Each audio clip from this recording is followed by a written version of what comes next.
Ba'zi odamlar namoz o'qiydi. Namoz o'qiyotganda labi qimirlamaydi. U namoz bo'lmaydi. Eng kamida o'zingiz eshitishingiz kerak qiroat. Harflar talaffuz bo'lib, o'sha harf o'zingizga eshitilishi kerak. Yondagi odamga xalaqit qilmaysiz. Jahli pichir-pichir qilib yondagi odamga xalaqit qilsa ham bo'lmaydi. Lekin o'zingiz eshitadigan darajada, o'zingiz tuyadigan darajada talaffuz bo'lishi kerak. Keyin maxfiy namozda nafasni ichiga olayotib qiroat qilmaslik kerak. Nafasni olib chiqarayotib o'qish kerak.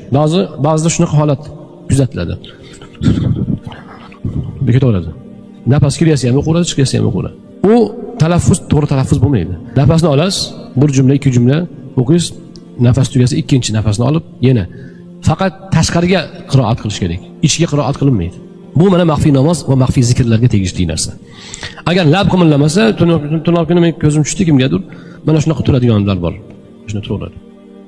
Shu yotib turaveradi. U namoz bo'lmaydi. U til qimirlamasa namoz bo'lmaydi.